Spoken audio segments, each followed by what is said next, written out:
اعوذ باللہ من الشیطان الرجیم بسم اللہ الرحمن الرحیم۔ عزیزان من، آج مئی 1976 کی 30 تاریخ ہے اور درس قرآن کریم کا آغاز سورہ طٰہٰ کی آیت 83 سے ہو رہا ہے، 20/83۔ داستان چلی آ رہی ہے مسلسل بنی اسرائیل کی تاریخ کی۔ مقام وہ آ گیا جہاں یہ مصر سے نکل کر فرعون کی غلامی سے نجات حاصل کر کے سینا کے صحراؤں میں آزاد فضا میں بال کشائی کے لیے آ گئے۔ ان کی تعلیم و تربیت کے لیے 2 نبی تو یقینی طور پہ ساتھ ہیں، حضرت موسیٰ علیہ السلام اور حضرت ہارون علیہ السلام، اور کہا جاتا ہے کہ آگے چل کر حضرت شعیب علیہ السلام بھی ان کے ساتھ ہو گئے تھے۔ کہا جاتا ہے یہ کہ جن کے ہاں حضرت موسیٰ علیہ السلام کی شادی ہوئی تھی وہ حضرت شعیب علیہ السلام تھے۔ بہرحال ان کی تربیت گاہ تھی۔ پہلے دیکھیے یہ قوم کیا تھی، نبیوں کی اولاد، اور اولاد بھی خالص نبیوں کی، کیونکہ یہ بنی اسرائیل غیر بنی اسرائیل میں شادی نہیں کیا کرتے تھے۔ کتابوں کی وارث مصر میں آ کے یہ رہی تو اپنا تشخص الگ باقی رکھا اس نے، لیکن اتنا عرصہ جو اس قوم میں جو حاکم قوم تھی اس میں یہ جو رہی ہے تو اپنی اس پوری تعلیم و تربیت کے خلاف یہاں اہل مصر کی معاشرت، ان کا طرز تمدد بود و ماند ہی اختیار نہیں کی، ان کے عقائد تک بھی انہوں نے اپنا لیے، اور عقائد میں بھی بنیادی عقیدہ توحید کا آتا ہے۔ اس قسم کی توحید پرست قوم خالصتاً بت پرست ہو گئی۔ آج میں نے عرض کیا تھا کہ جب یہ حضرت موسیٰ علیہ السلام ان کو لے کے نکلے ہیں تو پہلے ہی راستے میں کوئی گاؤں آیا، وہاں انہوں نے دیکھا کہ کوئی قوم، بت پرستوں کی قوم، وہ بت کی پوجا کر رہی ہے۔ یہ حضرت موسیٰ علیہ السلام کا دامن پکڑ کے کھڑے ہو گئے کہ ہمیں بھی ایک ایسا ہی بت بنوا دیجیے۔ بعض نے ہم لوگوں کے متعلق وہ کہا تھا کہ یہاں جو رہے آ کے مسلمان تو شاہی کی صحبت سے ذات تو شاہی نہ بن سکا، خراب کر گئی شاہی بچوں کو صحبت ذات۔ یہ جو ماحول کا اثر ہے بڑا گہرا ہوتا ہے، اسی لیے خدا پرست قوم، دین کی حامل قوم کی بھی تعلیم و تربیت مسلسل ہوتی رہنی چاہیے۔ ہم بھی جو فٹ گئے اور دین کچھ کا کچھ بن کے رہ گیا تو اس کی وجہ یہ تھی کہ یہ جو غیر قومیں شبہ شب مسلمان ہوئیں، بالخصوص یہ ایران، تو مسلمان تو وہ ہو گئیں لیکن ان کی تعلیم و تربیت کا کوئی انتظام نہ ہوا۔ نتیجہ یہ کہ وہ نام تو ان کا مسلمان ہوا لیکن وہ تمام اپنے عقائد و تصورات، نظریات، تخیلات زندگی کے جو پہلے تھے انہیں وہ ساتھ لے کے آئے، بس ان کا نام انہوں نے دیوداس کی جگہ عبدالرحمان رکھ لیا، اور یہی جتنی دیوداسی تھی اب اسلام بن کے آگے چل پڑی۔ اس کے بعد وہ جتنے جوہر اور صلاحیتیں دین نے پیدا کی ہوئی تھیں آہستہ آہستہ وہ بھی سلب ہوتی گئیں، یعنی خود عرب بھی جو تھے وہ بھی اجمی ہو گئے۔ یہ اثر ہوتا ہے دوسری اقوام کی صحبت کا، اور پھر وہ اقوام غالب اگر ہوں تو ان کا تو پوچھو ہی نہیں کیا۔ وہی پھر اقبال کے وہ فریب خوردہ شاہی کے پلا ہو کرکسوں میں، اسے کیا خبر کہ کیا ہے رہو رسم شہابادی، پلا ہو کرکسوں۔ یہ اثر ہوتا ہے قوموں، اور پھر حاکم قوم کے تو ہر انداز شان معبودیت اپنے اندر لیے ہوئے ہوتا ہے۔ وہاں سے یہ حضرت موسیٰ علیہ السلام لے کے آگے ان کو نکلے، یہاں سے بات شروع ہوتی ہے آپ سے۔ یہ کسی مقصد کے لیے تھوڑے سے دنوں کے لیے قوم سے الگ ہوئے تو اسے ایسے ہی نہیں چھوڑ دیا۔ حضرت ہارون علیہ السلام سے یہ کہا، وہ نبی ہیں، صاحب کتاب ہیں، ان سے کہا اخلفنی، میرے بعد میری جانشینی کرنا، اور کہا وارننگ دی تھی کہ یاد رکھو میں ابھی ان کے اندر اس قسم کے ایلیمنٹس عناصر دیکھ رہا ہوں، بڑے سازشی ہیں، وہ دھیان رکھنا خاص طور پہ وہ کہیں گمراہ نہ کر دیں ان کو۔ یہ بھی صورت تھی ساتھ۔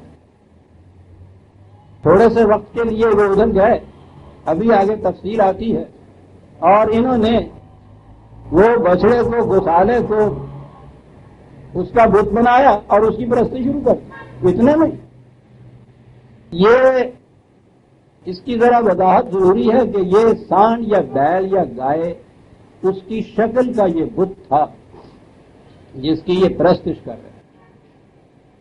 یہ مصریوں کا، اہل فرعون کا سب سے بڑا دیوتا تھا۔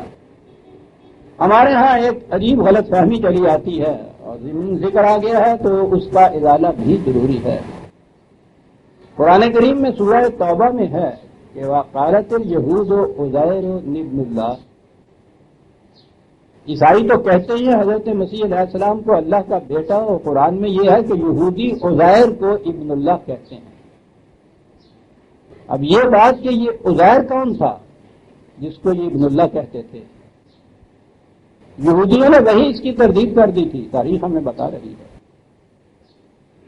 کہ ہم تو عزیر کو ابن اللہ نہیں مانتے۔ اب ہمارے ہاں روایات اور تفاسیر میں اس کے متعلق عجیب قسم کی وضاحتیں آتی ہیں جو ان میں سے کوئی بھی قابل اطمینان نہیں ہے۔ ہمارے ہاں انہوں نے عزیر کو عذرا نبی سمجھا، یہودیوں کے ہاں عذرا کا بہت بڑا مقام ہے۔ یہ جو ان کے ہاں کی مروجہ تورات ہے یہ اسی نے مرتب کر کے دی۔ خود مروجہ تورات یا عہد عتیق جس کو آپ کہتے ہیں، اولڈ ٹیسٹمنٹ، اس میں عذرا نبی کی 2 کتابیں ہیں۔ پہلی بات تو یہ کہ یہ جو نبی کا لفظ آتا ہے یہودیوں کے ہاں، یہ ضروری نہیں کہ جس نے قرآن نبی کا لفظ جس معنی میں استعمال کرتا ہے یہ اسی معنی میں استعمال کر رہے ہوں۔ وہ ٹھیک ہے کہ موسیٰ علیہ السلام بھی نبی تھے، وہ نبی کہتے تھے، لیکن ان کے ہاں ان کے ہیکل میں، ان کے مندر میں، ان کی پرستشگاہ میں ایک منصب تھا، منصب نبوت جسے وہ کہتے تھے۔ اس کے معنی تھے پیش گوئیاں کرنا، قسمتیں بتانا، ہاتھ دیکھنا، فالیں نکالنا، پیش گوئی کے معنی میں یہ لیتے تھے۔ ہمارے ہاں بھی انہی کی دیکھا دیکھی نبی کے معنی پیش گوئیاں کرنے والا لے لیا گیا، اور نبوت کا مدار ہمارے ہاں کی جو نبوت ہے وہ پنجابی نبوت ہے، اس کا تو سارا مدار ہی پیش گوئیوں کے اوپر ہے، یعنی معنی یہ لے لیے۔ ٹھیک ہے، ایک اعتبار سے، مادے کے اعتبار سے یہ بھی ہو سکتا ہے، لیکن قرآن کریم نے وہ نبی کا پیش گوئیاں کرنے والا نہیں ہے، وہ نبوت سے ہے جس کے معنی ہے مقام بلند کے اوپر فائز، ایسے مقام پہ جس کی تشریح نبی اکرم صلی اللہ علیہ وسلم نے خود فرما دی۔ کیا بات ہے اس واقعہ کی، سب صحیح معنی نبوت کے اس میں آ جاتے ہیں کہ پہلی دفعہ حضور نے نبوت ملنے کے بعد جو آواز دی ہے قریش کو، تو آپ ایک چھوٹی سی پہاڑی کے ٹیلے پہ کھڑے ہو گئے۔ کیا بات ہے نبی کی بات سمجھانے کی۔ اور وہ آواز دی جو ان عربوں کے ہاتھ طریقہ تھا، جہاں کوئی دشمن آ رہا ہو، بہت بڑا خطرہ امڑ کے آ رہا ہو تو جو آواز دیتے ہیں وہ آواز آپ نے دی۔ بھاگے ہوئے چلے آئے قریش، نیچے آ کے کھڑے ہو گئے۔ کیا کہتے ہیں آپ نے فرمایا کہ اگر میں یہ بات کہوں کہ پہاڑی کے اس پار ایک بہت بڑا لشکر ہے جو حملہ کرنے کے لیے آیا ہے مکے سے، تو اسے صحیح مانو گے؟ انہوں نے کہا کہ مانیں گے کیوں نہیں، کیوں صحیح مانو گے؟ کہنے کہ ایک تو یہ کہ آپ نے ساری عمر کبھی جھوٹ نہیں بولا، بڑی چیز۔ آپ نے کہا ایک اور بات بھی، تم اس مقام کے اوپر ہو جہاں تم صرف ادھر کی باتیں دیکھ رہے ہو، میں اس مقام پہ ہوں جہاں میں ادھر کی باتیں دیکھ رہا ہوں اور ادھر کا بھی میں دیکھ رہا ہوں،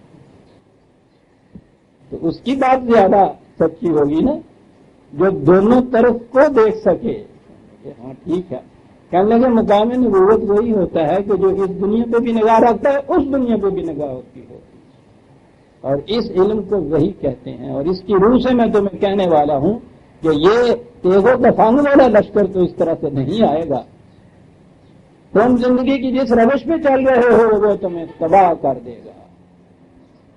تو وہ بات آگے چل کے بتاؤں گا کہ قریش نے کیوں نہ مانا، اپنے ہی جو تھے حقیقت میں چچا یہ ابو لہب یا دوسرے رونگا ہوا، اس کام کے لیے ہم کو بلایا تھا صبح صبح، ہم نے کہا کہ دشمن آ رہا ہے۔ بہرحال مجھے کہنا یہ نبوت کا مقام یہ صحیح اس سے ہے، نبوت سے یہ لفظ ایسے مقام بلند پہ کھڑا، ادھر کی دنیا پہ تو نگاہ اس کی ہے کیونکہ یہیں سے تو یہیں کے معاملات تو سنوارنے ہیں اس نے، لیکن وہ سنوارے گا ان معاملات کو ادھر کی دنیا کے حقائق کی روشنی کے اندر۔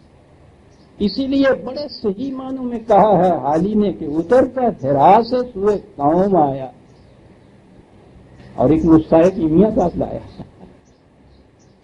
بہرحال یہ چیز بھی میرے نزدیک یہ روایت بھی صحیح نہیں، وہ جو ہے کہ آپ تلاش حقیقت میں تھوڑے سا ستو لے کر پانی لے کے چلے جایا کرتے تھے غاروں میں، اور وہاں جا کے دھیان میں جسے کہتے ہیں بیٹھا رہا کرتے تھے، اور پھر وہیں ایک دن آپ کو نبوت کا انکشاف ہوا۔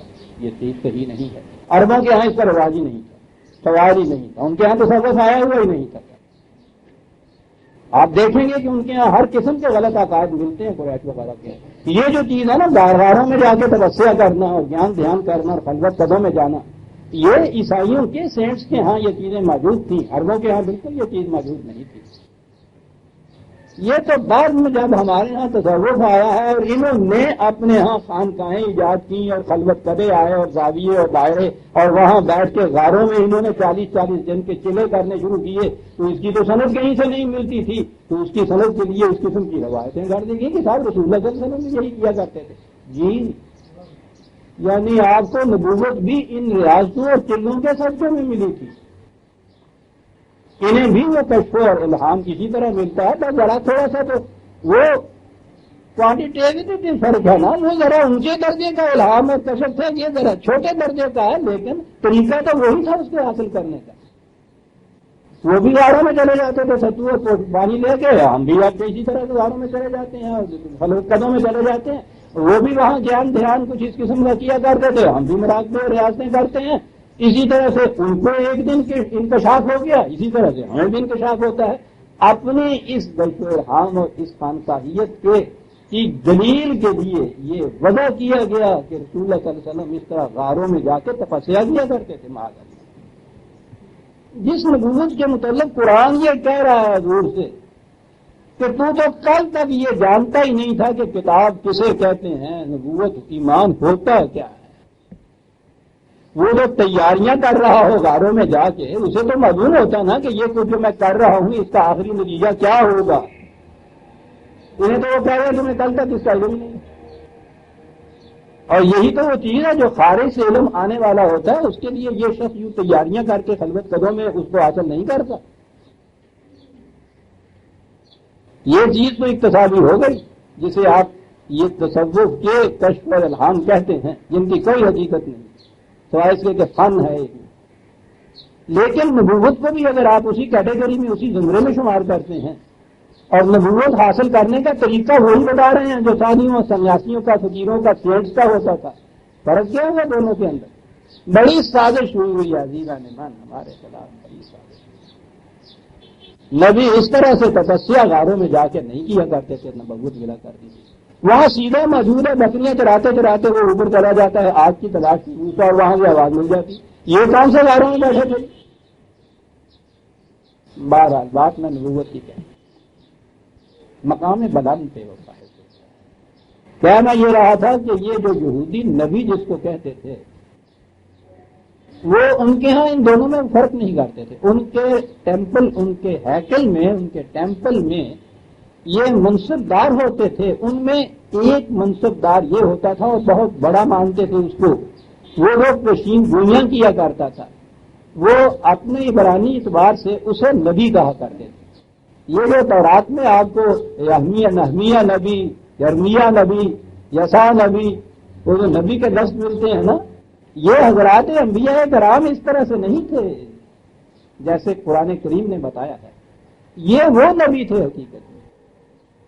یاد رکھیے قرآن نے یہ تو کہا ہے کہ ہر قوم میں ہم نے نبی بھیجے ہیں، لیکن مجمل طور پہ تو ہم مانیں گے کہ ہر قوم میں نبی آئے جنہیں وہ اپنے مذہب کا بانی کہتے ہیں، ہم ان کا احترام کریں گے کہ ہاں ہو سکتا ہے کہ یہ بھی اپنے وقت میں نبی، لیکن متعین طور پر ہم اسی کو نبی کہیں گے جسے قرآن نے نبی کہہ کر پکارا ہے۔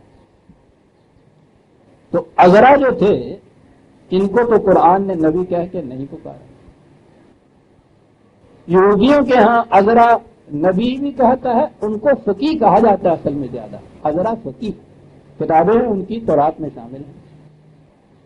تو ہمارے ہاں کے روایت کرنے والوں نے یا مفسرین نے بعد میں سمجھا یہ کہ یہ جو عزیر ہے یہ عذرا ہے حقیقت۔ انہوں نے پھر اعتراض کر دی کہ ہم تو عذرا نبی کو بھی ابن اللہ نہیں مانتے۔ الجھاؤ میں یہ بات رہی۔ اگر مسلک وہ لا ادری والا جو ہے نا وہ اختیار کیا جاتا تو بہت اچھا رہتا کہ ابھی تحقیق اس کے متعلق نہیں ہوئی، ہم نہیں کہہ سکتے، آگے چل کے تحقیق ہوگی تو یقینی طور پہ یہ معلوم ہو جائے گا۔ ایمان ہمارا ہے کہ کوئی ہے عزیر جس کو یہ یہودی مانتے تھے، تحقیق کے بعد ہم بتائیں گے کہ یہ کیا تھا، اور اب تحقیق ہو گئی۔ اس کے بعد اہل مصر کا سب سے بڑا دیوتا جو تھا وہ سان کہیے، بیل کہیے، گائے کہیے، بچڑا کہیے، اس کا سر جو تھا وہ اس کا ہوتا۔ اصل یہ ہے کہ جتنی بھی یہ ایگریکلچرل قومیں تھیں نا، زراعتی قومیں جن کی معیشت کا معیار زراعت پہ تھا، جیسے ہندوستان کے آریہ جہاں آئے تو ان کے ہاں سورج کی حرارت، دریا کا پانی اور بیل بڑی اہمیت رکھتے تھے۔ تو ان چیزوں کی پروٹیکشن کے لیے یہ ضروری ہوتا ہے کہ انہیں دیوتا بنا دیا جائے۔ جیسا اسی طرح سے اس قسم کے موسم میں جہاں گرمی شدت کی پڑتی ہو، پیپل بھی دیوتا، بڑ بھی دیوتا، بڑے بڑے درخت جن کے سائے تلے بیٹھنا ہے، وہ اس لیے کہ لوگ نور کو چھوٹ کے ہی نہ لے جائیں، دیوتا بنا دیجیے ان کو، ٹھیک ہے۔ یہ عام طور کے اوپر آپ دیواریں بناتے ہیں، دیواریں تو ایک طرف رہا، یہ اینٹیں رکھی ہوئی ہوتی ہیں، آپ ان دیواروں کو دیکھ لیجیے گا، یہاں اگر چوکیدار نہ بٹھایا ہو تو 6 مہینے میں ایک اینٹ باقی نہیں بچتی۔ انہی دیواروں کا مقبرہ بنا دیجیے گا، سجدے کرتے ہیں آپ اس کی طرف پیٹ نہیں کرتے جیسے میں نے کہا۔ وہ یہ جو زرعی قومیں تھیں ان کے جو سیانے تھے تو انہوں نے یہ سوچا کہ یہ چیزیں جو ہیں ان کو یہ جو گائے ان کے ہاں ذبح کرنا حرام ہے ہندوؤں کے ہاں، وہ بات ہی زرعی ہے۔ گائے کو اگر یہ ذبح کر کر کے کھاتے تو رہ جائیں، بیل اگر پیدا نہ ہو ان کے یہاں، بول تو گائے دودھ دینے والی ختم ہو جائے، بیل پیدا نہ ہو، زراعت ہی ختم ہو جاتی ہے۔ اس کا طریقہ یہ سوچا کہ اس کو ماتا بنا دیجیے، گنگا کو دیوی بنا دیجیے، پانی ضائع ہی نہ کرے، پیپل کو دیوتا بنا دیجیے، پتے کو چھوڑ کے نہ لے جائے۔ ان کے مصریوں کے ہاں بھی زراعت ہی تھی، معیشت ان کی، نیل کی پرستش تو ہوتی تھی، اور اس میں آپ کو پتا ہے کہ ایک مواری کو ہر سال اس نیل کی بھیٹ چڑھایا کرتے تھے کہ اس کی طغیانیوں میں فرق نہ آ جائے، انسانی زندگی کو قربان کیا کرتے تھے دریا کے پانی کے بہاؤ کے لیے۔ انہی میں یہ ایک سان دیوتا، بیل کہیے، گائے کہیے، بچڑا کہیے، اس کی سر کی شکل یہ ہوتی تھی، اس کی یہ پرستش کرتے تھے۔ اب یہ تحقیق ہوئی کہ اس کا نام ان کے ہاں یونانی میں اوسیرس اسے کہا گیا ہے، اس کی تحقیق حال میں ہوئی۔ یونانی زبان میں یہ جو آخر میں یہ جو ناؤنز ہوتے ہیں، نام ہوتے ہیں، ان کے آخر میں جو ایس آتا ہے نا وہ زائد ہوتا ہے۔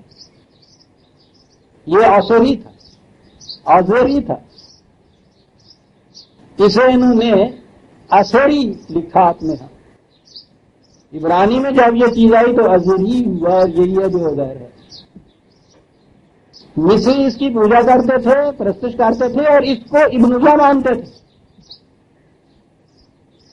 اس دیوتا کو۔ اسی کی پرستش یہ بنی اسرائیل وہاں کرتے تھے، ان کی دیکھا دیکھی، اور جو کچھ وہ اسے مانتے تھے یہی کچھ اسے یہ مانتے تھے، یہ اس عزیر کو مانتے تھے ابن اللہ۔ اب انہوں نے خود اعتراف کیا ہے، اب آگے کیا بات ہے اس قرآن کی؟ ان کے ہاں اب جو انسائکلوپیڈیا ببلیکا وغیرہ کا آ رہا ہے اس کے اندر یہ چیز کہ وہ یہ تھا غیر جسے کہا گیا ہے، ان کے ہاں غلطی ہو گئی، انہوں نے آسوری کو عبرانی میں اسیری اور اس کو اسیر لکھ دیا۔ یہ تحقیق ان کی ہے اب تو یہ غلطی ہو گئی ان سے، اور ترجمہ پھر آگے چلے تو قیدی کر دیا۔ بات بنتی کچھ نہیں تھی، انہوں نے کہا کہ یہ یہاں یوں غلطی ہو گئی، یہ ازیر ہے، اور یہ ہے جس کو وہ مانتے تھے۔ اب ہمارے ہاں والے، میں نے کہا ہے نا کہ تحقیق نہیں کری، ابھی پتہ نہیں ہے۔ آپ کے ہاں یہ عزیر، حضرت عزیر علیہ السلام بنے ہوئے ہیں، اور یہ تو آپ کو معلوم ہے نا، نام رکھتے ہیں عزیر ہمارے یہاں، کچھ پتا نہیں کہ ہم کر کیا رہے ہیں۔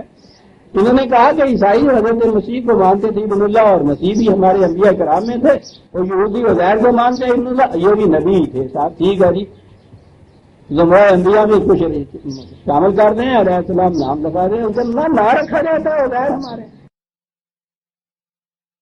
ایک تو دشواری یہ ہوگی نا کہ باپ کا نام زبیر ہے، بیٹا پیدا ہوا تو بات شاعری تو ان کے روغ ریشم میں رچی ہوئی ہے، کیا کریں زبیر کا ہم کافیہ کیا ہوں گا عزیر، ٹھیک ہے جی۔ بہرحال میں کہہ یہ رہا تھا کہ یہ بڑی اہم چیز ہے کہ یہ گسالہ یہ کیا تھا، یہ عزیر کیا ہے جس کو ابن اللہ مانتے تھے۔ اب انہوں نے تسلیم کیا ہے اس چیز کو کہ واقعی یہی عورس تھا، عورس کہتے تھے وہاں، یہ وہی اثری ہے، یہ وہی اثرس ہے، اور اس کو ابن اللہ مانا جاتا تھا۔ قرآن 1400 سال پہلے یہودیوں کی موجودگی میں کہتا ہے، وہ انکار کرتے ہیں اور یہ کہتے ہیں کہ نہیں، تحقیق کرو، تمہیں اپنے متعلق کچھ پھر پتہ چلے۔ کیا بات ہے قرآن کی، ان کے ہاں کی جو غلط چیزیں ہیں اس کی تصدیق کر رہا ہے۔ ہاں یہ سب دیکھ رہے ہیں میری، تو ہماری آنکھ سے دیکھو، قرآن کہتا ہے یہودیوں سے ہماری آنکھ سے دیکھو جو تم کو بتلائے، ادا تمہاری جو تم بھی کہو کہ ہاں کچھ ہے۔ ان کے ہاں کے عزیر کے متعلق تحقیقات قرآن دیتا ہے، اور خود ان کے ہاں کے اب محققین جو ہیں وہ قرآن کی تصدیق کرتے ہیں، ان کی تردید کر رہے ہیں۔ بارہ یہ تھا اوسیرس، اس کی پرستش ہو گئی۔ اب بات چلی یہاں سے، حضرت موسیٰ علیہ السلام، ایک انقلابی کے سامنے 100 پروگرام ہوتے ہیں، اس کے لیے تخلیہ بھی کہیں اس کو چاہیے، علیحدگی بھی کہیں چاہیے۔ بہرحال قرآن یہ نہیں بتاتا کہ کام کے لیے وہ کہیں آئے، ان کو الگ چھوڑ کے آئے، بات یہاں سے شروع کرتا ہے۔ ادھر گئے تو خدا نے ان سے کہا وہ ماں آ جانا کا انکام کا یا موسیٰ، کیا انداز ہے، اور تینوں کیڑی ہے چھیتی پی ہوئی ہے جسے انہوں نے اسی طرح چھڑ کے توڑا ہے، چھیتی پی ہوئی ہے، وہ کیا بات تھی جس کے لیے تم نے یہ کیا، اتنی جلدی مچا کے چھوڑ کے ویسے چلایا، نیم پخت ہے وہ قوم ہے۔ کالا ہوں اولائے علی اثری واجل تو انہیں قدم دے دیتا، کہا کوئی بات نہیں گھبرانے کی، وہ میرے نقشے قدم پہ چل رہے ہیں، میری تعلیم پہ، میری تربیت پہ، اثری میرے نقشے قدم پہ چل رہے ہیں۔ اور میں تو آ گیا تھا، اتنی سی بات یہی ہے کہ تیرے احکام جو ہیں اس سے ہم آہنگی کے لیے کوئی چیزیں سوچنے کی، فکر کی، کوئی پروگرام بنانے کی، یہ اس قسم کی چیزیں ہیں، اس لیے آ گیا تھا۔ کہا کہ ہاں تم تو یہ سمجھ کے آ گئے تھے، بتا دیا پیچھے تمہارے کیا ہوا، کہیں کیا ہوا، کالا فَإِنَّا قَدْ فَتَنَّا قَوْمَكَ مِن بَعْدِكَ وَأَضَلُّوا عَنِ السَّامِرِيِّ، تیرے بعد آتے ہی وہ تیری قوم فتنے میں پھنس گئی اور سامری نے ان کو گمراہ کر دیا، تباہ کر دیا۔ میں پہلے بتا چکا ہوں کہ یہ سامری کیا ہے۔ یہودیوں کے ہاں تو اگر اس سے وہ قبیلہ یا سمریہ سے کہہ لیے تو وہ قبیلے سے متعلق تھا، وہاں کہا جاتا۔ عربوں کے ہاں انہوں نے ایک اور چیز وہاں سے نکالی، ان کے ہاں یہ الگ مادہ ہے سینرے کا، اور یہ ہوتا ہے داستان گو وائز، جو راتوں کو پھر کہانیاں جیسے نانی اماں سناتی ہے نا بچوں کو سلانے کے لیے، قوموں کو سلانے کے لیے جو داستانیں سناتا ہے اس کو یہ سامری کہا جاتا ہے۔ ہر واعظ سامری ہوتا ہے، قصے سناتا ہے، داستانیں سناتا ہے۔ وہ جو بڑھا بھی دیتے ہیں کچھ زیب داستان کے لیے، وہ سامریت ہوتی ہے۔ سامری ساتھ آ گیا، بس ان سامریوں کی گمراہ کردہ کام ہوتی ہے۔ بڑے دلکش قصے ہوتے ہیں یہ۔ وہ قصے کرتے کیا ہیں؟ انسانی ذہن کو بچپن کی سطح پہ رکھتے ہیں۔ کالی پری لال دیو دے سبل پری کو کاف، جو بچوں کی امیجینیشن پہ دیکھیے کہاں جاتی ہے۔ اس قسم کی تصورات ذہنوں کے اندر وہ راسخ کر دیتے ہیں یہ سارے۔ ان کے ہاں بھی یہ جنات اور دیووں کے اور پریوں کے قصے کم نہیں ہوتے سر۔ وہ تھوڑا سا اس میں تقدس پیدا کرنے کے لیے حضرت سلیمان علیہ السلام کا نام ساتھ رکھ دیتے ہیں، سیدھی سی بات۔ اپنے تعویذوں کو نقوش سلیمانی تو آپ نے دیکھا ہوگا، نام رکھا ہوا ہوتا ہے انہوں نے نقش سلیمانی۔ وار سامری فرجع موسیٰ الی قومہ غضبان آسفا، آئے موسیٰ علیہ السلام نظر آ رہا ہے، اور اتنے بڑے انقلابی کو ایسا غضبان ہونا چاہیے صاحب، جان مار دی اس قوم کے پیچھے صاحب۔ یہ چھوٹا انقلاب ہے، فرعون جیسی قوم کے دستے تظلم سے بچا کے ایک معصوم قوم کو باحفاظت لے کے چلے آنا تھا۔ تربیت اتنی کہ قرآن نے کہا ہے کہ وہاں مصر کے دوران میں ہی شروع کر دیا تھا۔ مرکز اپنی ملت کا کوئی نہیں تھا، ابھی الگ بنانے نہیں دیتے تھے، وہ بنانے کیسے دیں گے وہاں؟ تو وہاں انہوں نے کہا کوئی بات نہیں، اپنے اپنے گھر کو قبلہ بنا لو۔ یوں تربیت شروع کی، ساتھ لے کے نکل آئے۔ یہاں 2 پیغمبر کم از کم تربیت کے لیے بیٹھے ہوئے ہیں، اور اس کے بعد سنا یہ کہ یوں ہی میرا منہ رسیدر کو ہوا اور انہوں نے اس نے لکڑے کی پرستی شروع کر دی۔ غصہ بھی، غصے کا تقاضا تو یہ تھا نا کہ اس کے بعد جو کہتے کہ جاؤ جہنم میں جاؤ، مجھے کیا ضرورت پڑی ہے تم کو جان چھپانے کی، چھپانے کی اپنی، تمہاری خاطر میں نے یہ کچھ کہا، تم اگر یہی کہتی ہے تمہاری ہے تو ٹھیک ہے جاؤ۔ نبی یہ تو نہیں کہتا، اسے غصہ بھی آتا ہے، اسفا تعصف ہوتا ہے کہ یہ کام کیا کر رہے۔ نبی کا منصب بڑا ہی ہمت شکن ہوتا ہے، غصے میں آ کے وہ ان کو چھوڑ نہیں دیتا۔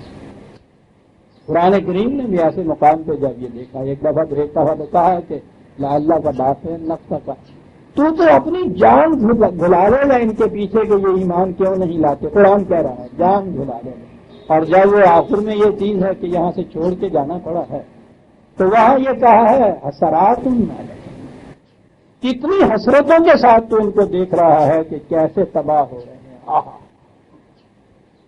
اور عزیزان مان، یہ حسرت بھی جو ہے نبی کے دل کے اندر، وہ حسرت بھی حقیقت میں خدا کے رحم کی ہی ایک جھلک ہے، کیونکہ خود خدا نے بھی یہ کہا کہ یہ بندے جو ہیں اپنے ہی اعمال کے بدلے میں سزا پانے کے بعد جہنم میں جانے۔ تو قرآن میں یا حسرت والا لباس، قرآن خدا کہہ رہا ہے بندوں تمہارا کرتے ہیں، غصہ نہیں آ رہا، حسرت آ رہی۔ بہرحال یہ تعلق ہوتا ہے نبی کا اپنی قوم کے ساتھ، وہ یہ کچھ کرتی ہے غصہ بھی آ رہا ہے، بعد اسفا، وہ جیسے مریض کی بے احتیاطی کے اوپر ڈاکٹر کو آیا کرتا ہے، غصہ بھی آیا کرتا ہے، ڈانٹتا بھی چلا جا رہا ہے، انجیکشن بھی تیار ہوتا چلا جا رہا ہے۔ یا ماں کی مامتا یہ کچھ کیا تھا، اس ضد کے اوپر اس کو ٹھیک ہے بتا بھی رہی ہے، کبھی چھت بھی مار رہی ہے، چھتر ایسے مارتی ہے گھوم کر کے، ہاں، اور یہ بھی کہے جا رہی ہے، اور ساتھ اس کے ذرا ذرا گلے کو مال بھی رہی ہے کہ کھٹا کھا لیا آج تو نے ستیہ ناز بلا، یہ چیز غضبان اسفا۔ قرآن عزیزہ نے مان کس قدر متضاد نیتوں کو، رد عمل کو ایک جگہ بیان کر جاتا ہے۔ خالی تعصب ہی تعصب ہو تو وہ علاج کچھ نہیں کرتا، آیا کی بن گئی کی ہو گیا تو بیٹھ کے غصہ آئے تو چھوڑ کے چلا جاتا۔ غضبان ایسا قال یا قوم الم یعدکم ربکم وعدا حسنا، کیا بات ہے وعدے میں، پہلے تو یہ بات کہو تمہارے خدا نے تم سے یہ خوشگواریوں سرفرازیوں کے وعدے نہیں کر رکھے تھے کہ یہ ملے گا یہ ملے گا؟ یہ کچھ اس نے نہیں کہہ رہا تھا کہ تمہیں ایک اور معبود تراشنا پڑا اپنی ان مرادیں مانگنے کے لیے؟ یا جو خدا نے وعدے کر رکھے ہیں کہ میرے قوانین کی اطاعت کرو تو یہ کچھ تمہیں ملے گا، اس پہ ایمان نہیں ہے؟ جو تمہیں اس کی ضرورت پڑ گئی کہ اس خانقاہ پہ جاؤ، اس مزار پہ جاؤ، اس آستان پہ جاؤ، اس حضرت صاحب کے پاس جاؤ کہ مجھے یہ ملے اور مجھے ملے، خدا نے نہیں یہ کہہ رہا تھا کہ یہ کرو گے تو یہ مل جائے گا؟ پہلی ہی چیز عزیزان ایمان، خدا کو چھوڑ کے جو معبود بنانے کی جو ذہنیت ہوتی ہے، اندر رد عمل ہوتا ہے، وہ یہی ہے نا کہ اس کی وجہ سے ہمیں فلاں فلاں مرادیں ملیں گی، فلاں منافع ملیں گے، فلاں کامیابی کی صورتیں پیدا ہوگی۔ کہا کہ کیا جو خدا نے کہہ رکھا تھا تم سے کہ یہ کرو گے تو اس کا نتیجہ یہ ہوگا، اس پہ یقین نہیں رہا، جو اور آستانے تلاش کرنے پڑ گئے تمہیں۔ عزیزان ایمان سنتے چلے جائیے، یہ نہیں تو گل سن، نوئے نہیں تو کان کا گل کے بنی اسرائیل کی سنا رہا ہے، کیا تو ہم سے رہا ہے، کہہ رہا ہے کہ کیا خدا کے ان وعدوں پہ یقین نہیں رہا جو اور آستانے تلاش کر رہے ہیں ان چیزیں کے حاصل کرنے کے لیے؟ افطال علیکم العہد، وہ کیا بڑی لمبی مدت کوئی گزر گئی تھی کہ سب بہت سیدھے کر کر کے دیکھ لیے، ٹکرے مار مار کے کچھ نہیں بنتا خدا پہ ایمان پہ، اس لیے ایک اور خدا کی تلاش، بہت لمبا عرصہ گزر گیا، مایوس ہو گئے تھے تو ام اردتم ان یحل علیکم غضب من ربکم فاخلفتم موعدی، یا یہ ہے کہ پھر تم نے یہ ٹھان ہی لی ہے کہ خدا کا غضب آتے ہی رہے صاحب، کیا یہی تم نے ٹھان لی ہے اپنے اپنی چیز پھر یہی کہ اور تو کوئی چیز دلیل تو مجھے نظر نہیں آتی، تم نے یہ کیا بجور اس کی، کیا میں یہی کہوں کہ تم نے ٹھان لی ہے کہ وہ تباہ کیوں نہیں کرتا، ہم تباہ ہو کے رہنے کی ٹھان لی ہے، جو تم نے جو میں نے تم سے کہا تھا اس کے خلاف کہا، قالو یہ ہے نا فاخلفتم موعدی، جو میں تم سے کہہ کے کیا تھا اس کے خلاف تم نے یہ کہا، قال ما اخلفنا موعدک بملکنا۔ سنیے عزیزان ایمان، یہ مذہبی پیشوائیت یہ کیا کرتی ہے، اس قسم کی داستانیں سناتی ہے، اس قسم کے واعظ کہتی ہے کہ سوچنے کی سمجھنے کی صلاحیت سلب کر دیتی ہے اپنے متبعین، ہپنوٹائز کر کے رکھ دیتی ہے۔ بڑی عجیب چیز عزیزان ایمان، کہاں کوئی کون سی چیز عجیب نہیں ہوتی، یہ سوچنے سمجھنے کی قوت یا صلاحیت کو سلب کر لیتے ہیں۔ یہ جتنی بھی ان کے ہاں یہ ماسک ان کے پیچھے لگے ہوئے ہوتے ہیں نا، پوری کی پوری یہ تقریباً ان میں سے کوئی بھی سمجھ سوچ کے نہیں ان چیزوں کے پیچھے لگا ہوا ہوتا،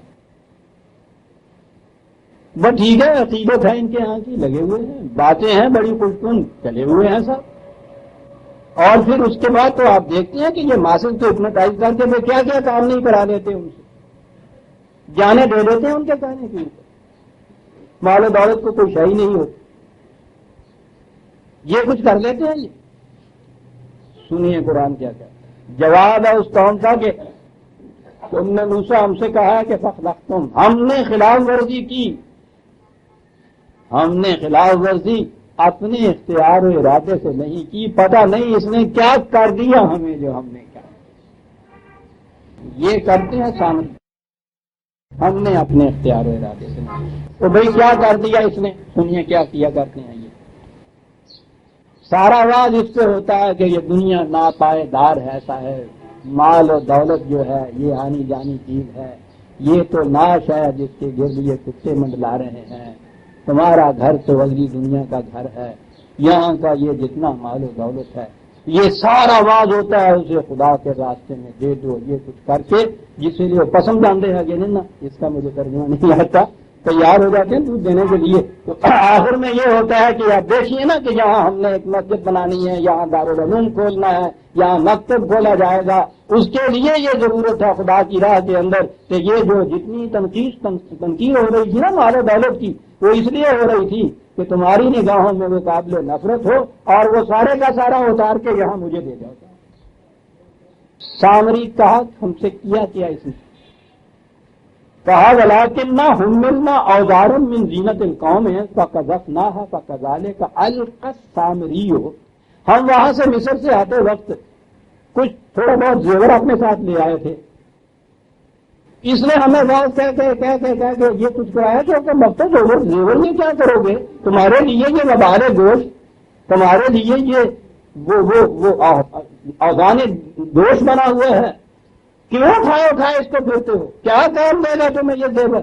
جہنم میں دبایا جائے گا، مارے جاؤ گے اس سے، کیا کرنا ہے تم نے؟ کہا یہ کچھ کیا. اور اس نے کہا کہ پھر مجھے کہا اتارو اور دو مجھے، میں تمہارے لیے تمہارا ایک معبود بنا دوں گا. اور ہم نے اتار کے دے دی. یہ جتنے معبود بنے ہوئے ہیں نا، یہ معبود بنانے والے ایک پیسہ بھی اپنی جیب سے خرچ نہیں کرتے. یہ سارے ہی اس قوم کے زیور ہوتے ہیں جو بیچ بیچ کے وہاں چاندی اور سونے کے دروازے کھڑے ہو جاتے ہیں. عجیب چیزیں قرآن کہتا چلا جا رہا ہے. یہ ان کی کمائی کا ذریعہ تو بنتے ہیں، ان میں ایک پیسہ بھی نہیں خرچ کیا ہوتا ہے. انہیں یہ جنت لے کے دیتے ہیں اس کے عوض میں. یہ ہے جہاں بھی یہ بچڑا بنتا ہے وہ ہمیشہ قوم کے زیور سے بنتا ہے. یہ اس کے متولی ہو جاتے ہیں، پھر خود کبھی نہیں اس کے اندر ایک پیسہ دیتے. مجھے بھی یاد آیا، مولانا عرب کہلاتے تھے، بڑے قرآنی آدمی تھے اور بڑے دبنگ قسم کے آدمی، مردان میں وہ رہتے تھے. مجھے میں ملا ہوں ان سے، عجیب قسم کا سب کا. وہ کفر کا فتویٰ یہاں تو بہرحال متشابہات تک رہتا ہے، پٹھانوں کے یہاں تو محکمات تک پہنچ جاتا ہے نا. کفر کا فتویٰ ان کے یہاں لگایا ان لوگوں نے، اور مولوی صاحب نے آواز میں کہہ دیا کہ جو شخص اس کو جا کے قتل کر آئے گا جنت مل جائے گی اس کے ساتھ. اور وہ ایک بغیر روڑا آیا اور چلا آیا، صبح اٹھ کے دستک دی، نیچے اترے. کیسے آئے ہوتا نہیں کریں تھوڑا دے کے آیا تو میں قتل کرنے کے لیے آیا ہوں. کہنے لگے کیوں مجھے کیوں قتل کر دیا؟ کہنے لگا معلوم نے کل کہا تھا بعد میں کہ جو اس کو مولوی عرب کو قتل کر آئے گا اس کو جنت مل جائے گی. تمہیں یقین ہے نا؟ کہنے لگا بالکل مل جائے گی. انہوں نے کہا کہ بھائی ذرا ایک بات مولوی صاحب سے پوچھا ہو، اور وہ یہ ان سے کہنا کہ آپ کو جنت کی ضرورت نہیں ہے. ہمیں جو آپ نے نسخہ بتایا جنت کا بڑا آسان سا، تو اس جنت کی آپ کو نہیں ضرورت ہے، آپ وہاں نہیں جانا چاہتے. کہا اگر وہ کہے کہ ہم نہیں وہاں جانا چاہتے تو وہ خود کافر ہے جو جہنم میں جانا چاہتا ہے اپنے طور پہ. اور اگر وہ جانا چاہتا ہے تو اسے کہو کہ جناب آپ خود جا کے مولوی عرب کو کیوں بگاڑ رہے تھے کہ جنت میں سیدھے چلے جاؤ، ہمیں کیوں نسخہ یہ بتا رہے؟ وہ گیا دوبارہ نہیں لوٹا، نہ وہ نہ مولوی صاحب. یہ انہیں جنت لینے کے راستے بتاتے ہیں. سارا زور کرنے کے دے لیا اور یہ بنا دیا ہمارے لیے. فَأَخْرَجَ لَهُمْ عِجْلًا جَسَدًا لَهُ خُوَارٌ فَقَالُوا هَذَا إِلَٰهُكُمْ وَإِلَٰهُ مُوسَىٰ. بنا دیا ایک نہایت اچھا سا وجہ. کہا یہ ہے تمہارا الہ، تمہارا بھی موسیٰ کا الہ بھی یہی ہے اصل میں، وہ تمہیں بتاتا نہیں ہے. ہاں چھپا کے رکھ رہا ہے، میں نے بتا دیا کہ یہ ہے. ونسی کہنے لگے کہ وہ یہ بھول گیا کہ جب موسیٰ آئے گا تو وہ کیا کرے گا، انہیں کھلا چھوڑ نہیں پڑا. اتنی بات بھول گیا. سا درمیان میں قرآن اپنی ایک بات لاتا ہے، عزیزان ایمان بڑے غور سے. باطل کے الہ اور الہ حقیقی جو ہے، کہا اس کے ہاں تم جا کے اس اپنے دیوتا کے ہاں اپنی ساری مرادیں مانگتے ہو، اپنی ساری باتیں کرتے ہو. عجیب چیز، ایک ایک ٹکڑے میں عجیب چیز ہمارے لیے آتی جاتی ہے. یہ بت کے سامنے بیٹھے ہوئے اپنی ساری باتیں کرتے چلے جائیں گے، وہ سامنے سے کچھ نہیں کرتا، بولتا ہی نہیں. اور میں سمجھتا ہوں کہ یہ انسان پسند ہی اس قسم کے خدا کو کرتا ہے کہ اس کے جو جی میں ہے اس کو کہتا چلا جائے، وہ ٹوکے نہ راستے میں کہ تم یہ کیا کرتے ہو، تم یہ کیوں نہیں کرتے. بت ٹوکتا نہیں ہے نا، اس لیے اسے بہت پسند کرتے ہیں. جو جیوے ہیں اس سے جا کے کہتے چلے جائیے، اس نے آگے سے کہنا. بت بنا بیٹھا جسے ہم کہتے ہیں، وہ آگے سے نہیں کچھ کہتا، سامنے سے کچھ نہیں کہتا. تم وقت تو اپنی کرتوت تو دیکھو، یہ کچھ مانگتے ہو، ڈیزرو بھی کرتے ہو اس کے لیے، وہ نہیں کہتا. اس لیے مطمئن ہو کے آ جاتے ہیں کہ ہم نے سب کچھ کہہ دیا اور یہ ہو جائے گا. جواب نہیں، ریسپانس نہیں آتی. یہ ہے نفسیات کا عزیزان ایمان. اگر آپ طالب علم ہیں تو بڑی غور کی چیز ہے. نفسیات کا مسئلہ یہ ہے کہ زندگی کی نشانی رسپانس ہوتی ہے، وہ جواب دے کو، یہ نہیں کہ تم کہتے چلے جاؤ کیا پتا ہے کہ وہ سنتا ہے یا نہیں سنتا۔ قبرستانوں میں بھی تم جا کے کہتے ہو، قبروں پہ بھی جا کے کہتے ہو، بتوں کو بھی یہ تمہارے ذہنی چیز ہے نا، ایک یہ چیز کہ ادھر سے بھی رسپانس ہوتی ہے اس کی، یہ ہو تو پھر پتہ چلے کہ وہ واقعی سنتا ہے اور واقعی اس میں زندگی ہے، رسپانس۔ کہا یہ کہ افلا یرون اللہ یرجع الیہم قولا، کیا انہوں نے اتنی سی بات پہ بھی غور نہ کیا کہ یہ تو اپنی سب کچھ وہاں جا کے اس کے سامنے کہتے تھے اور وہ جواب میں کچھ نہیں کہتا تھا۔ جو جواب میں کچھ نہ کہے وہ تو مردہ ہوتا ہے، زندہ کیسے ہو سکتا ہے؟ ایک ہی دلیل ہے عزیزان نے مانا، جتنے باتوں کے خدا بنائے ہوئے ہوتے ہیں یہی دلیل، اللہ یرجع الیہم قولا، خدا حقیقی ہے جس نے یہ کہا ہے کہ اجیب دعوت الداعی اذا دعان، جب بھی کوئی بلانے والا بلاتا ہے جواب دیتا ہوں اس کو۔ آہا، رسپانس ہے دلیل حیات، اجیب دعوت الداعی۔ تو یہاں پھر ایک غلط فہمی کا ازالہ کر دوں، جو کہا جائے گا کہ صاحب یہ تو قرآن کا دعویٰ ہی دعویٰ ہے، ہم تو پکار کے تھک کے مر گئے، شاید سنی ایک نہیں اس نے ہماری، ہمیں تو کبھی نہیں اس نے جواب دیا۔ بڑے ہی مایوس کن حالات میں مصیبت زدہ کی کیفیت سے پکار کے فریادیں تک اس نے کی، اور اس کی تو ہمیں جواب تو اس کی طرف سے ہمیں کبھی ملا نہیں، اور بات ٹھیک ہے، کبھی اس کی آواز تو ہمارے کانوں میں نہیں آئی، لیکن جواب کا طریقہ یہی تو نہیں ہوتا ہے۔ آپ کو خطوں کے ذریعے بھی تو جواب ملا کرتا ہے، کلام ہی ہے نا جس کو جواب آپ کہتے ہیں، اور جب وہ اسے کہے کلام جواب نہیں ملے گا، آپ یہ خط کے ذریعے جواب مل رہا ہے۔ تجاز اس کا یہ ہے، اس کا کہ جس بات کے لیے بھی آپ اس کو پکاریں گے اس کے اندر سے آپ کو جواب ملتا ہے،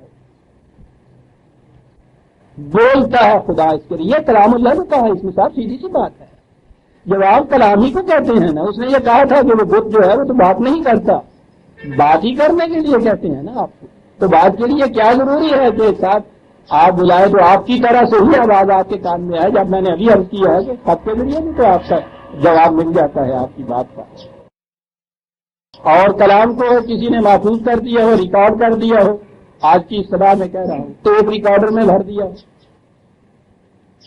اس دور کی صورت یہ تھی کہ کتاب کی شکل میں دے دیا ہو، خط کی شکل میں دے دیا ہو، محفوظ کر کے دے دیا ہو، اجازت اب آگے یہی ہے، اعتراض کرتے ہو، یہ اعتراض کرو کہ فلاں بات کے متعلق میں نے پوچھا تھا،